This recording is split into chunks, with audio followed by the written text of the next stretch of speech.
I'm really grateful to be with you here this morning and to share my faith with you.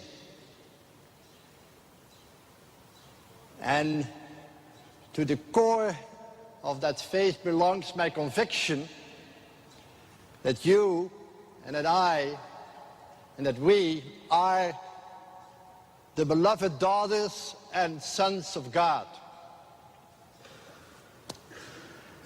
I might as well say that from the very beginning.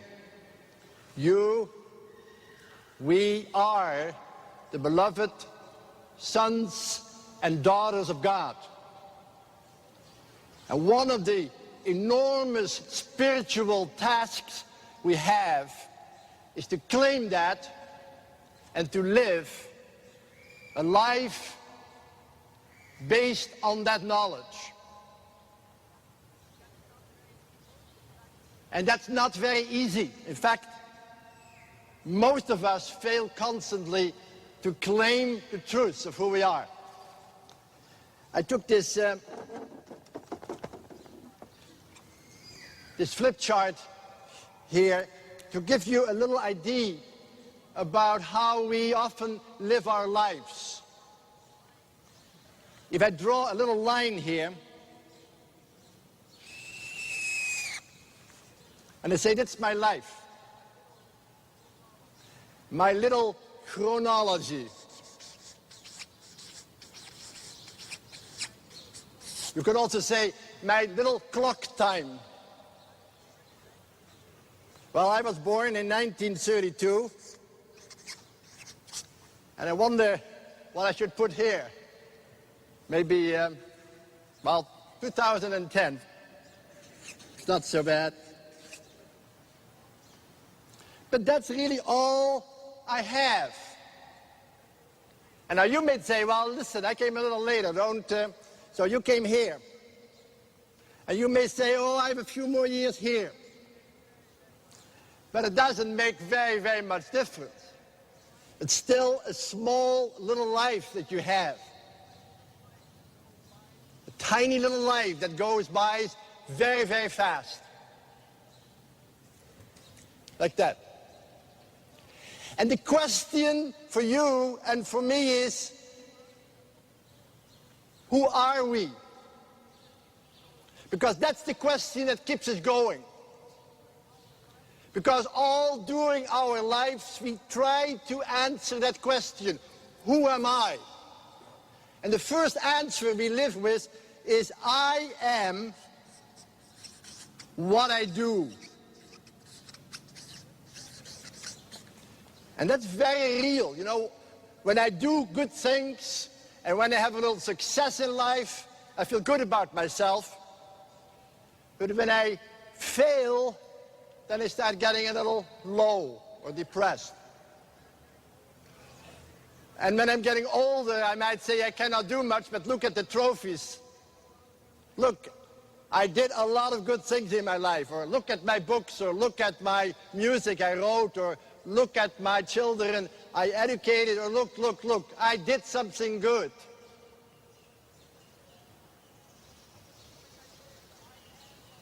Or we might say, I am what other people say about me. What others say. You know, that's very, very powerful what people say about you. In fact, that sometimes is most important. If people speak well about you, you can walk around quite freely. But when somebody starts talking behind your back, or when somebody starts saying negative things about you, you suddenly might feel very, very sad. You know, and I remember speaking to thousands of people, and people say, that was wonderful what you said. But there was one man who said up, hey, he says, I thought it was a lot of nonsense. And that's the only man I remembered. It seems as if when somebody talks against me or against you, that can cut deep into your heart. And when somebody in the morning said something about you that's really hurtful, somebody calls you stupid or so, It can stay with you the whole day and ruin your mood.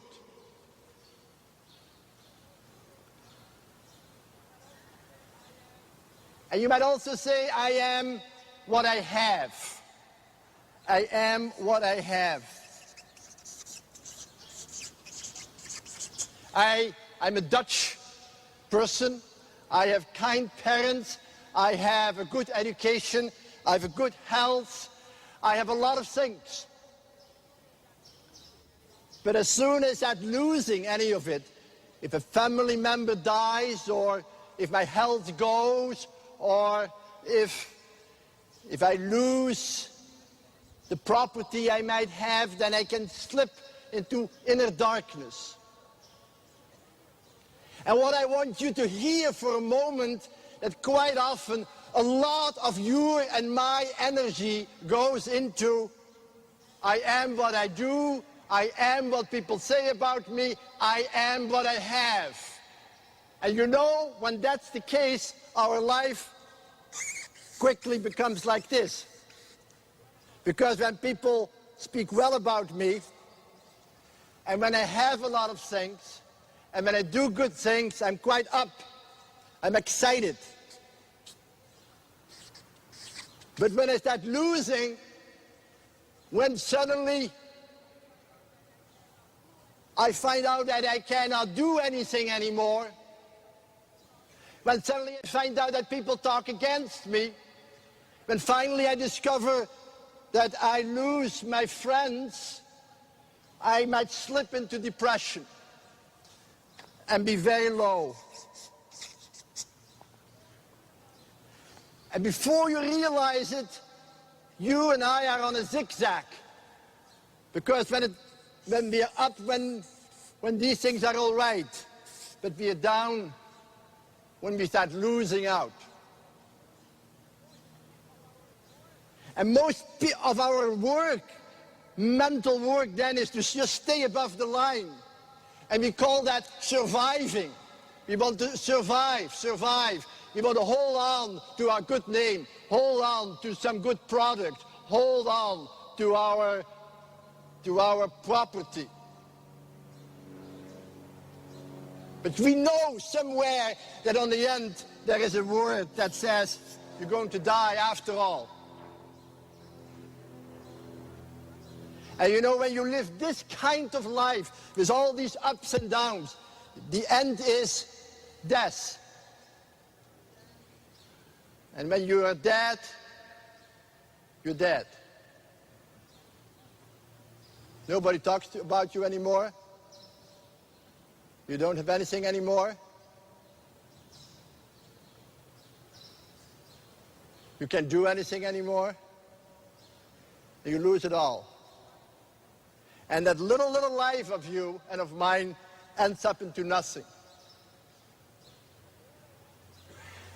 And what I want to say to you today is that this whole thing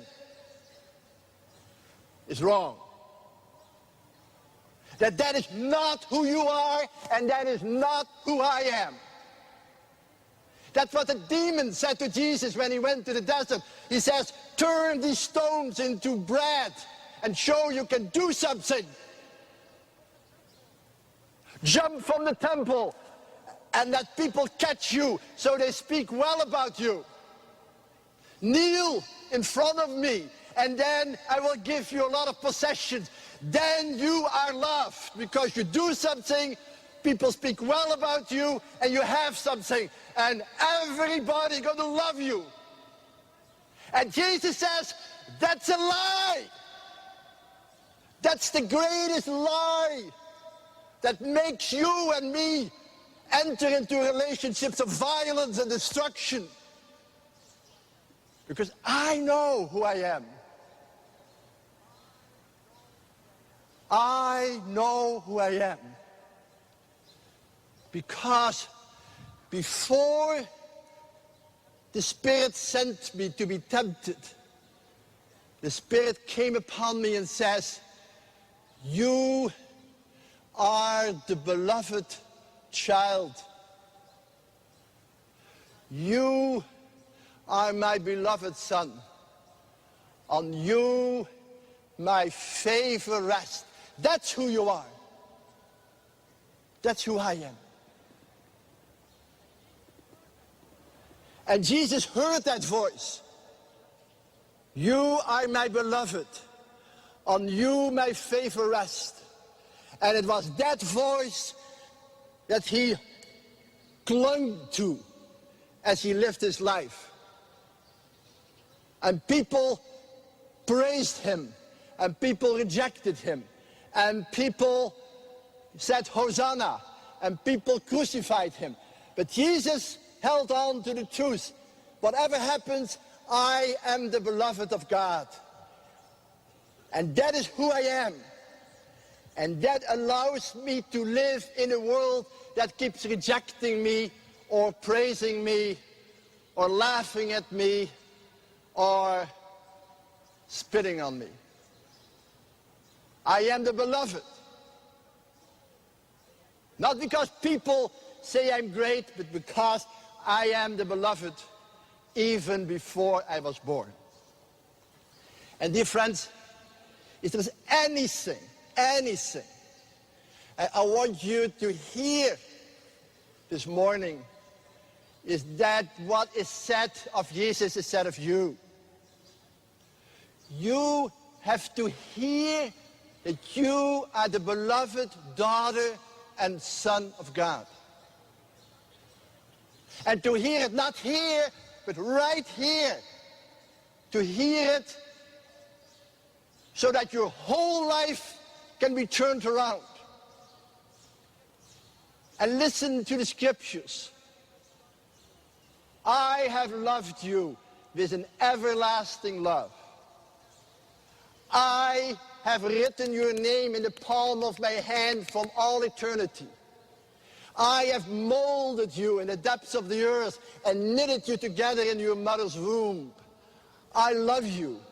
I embrace you. You are mine and I'm yours. And you belong to me. You have to hear that. Because if you can hear that voice that speaks to you from all eternity to all eternity, your life will become more and more the life of the beloved. Because that's who you are.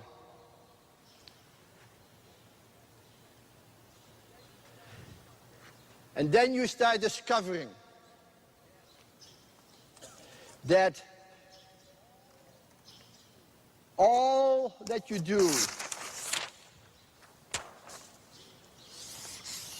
here is nurtured from the knowledge that you are the beloved. That's who you are. And when you start believing in this, that circle of knowledge will become bigger and bigger and bigger until it cuts right into your daily life. You will still have rejections, and you will still have praise, and you will still have losses, but you live no longer as a person searching for his or her identity, but you will live it as the beloved. You will love your pain, and you will live your anguish, and you will live your successes, and you will live your failures as the one who knows who you are. And I want to give you a little word here. The voice that calls you the beloved is the voice of the first love. First love. John writes, love one another because God has loved you first. And the great struggle, and it's not easy, I'm not talking about something easy, is to claim that first love. You were loved before your father and your mother and your brother and your sister and your teachers loved you. The people who love us not always love us well. The people who care for us also wound us. And you might know from your own experience that those who often are closest to you, like your father, your mother, your children, your brother, your teachers, your churches, are also the one who might hurt you most. And how to live that? How to live the truth that in this world, love and wounds are never separated. We can only live it when we always reclaim that first love. So that we can forgive those who love us poorly, but also so that we can recognize in the love that we do receive a hint or a glimpse of that first love that is real. Could you hold on to that? I mean, every time you have a temptation to become bitter, to become jealous, to lash out, to feel rejected, can you go back and say, no, I am the beloved daughter of God. And even though I am rejected, that rejection should become for me a way to reclaim the truth. It should be like a pruning that helps me to claim more fully and deeply the truth of my belovedness.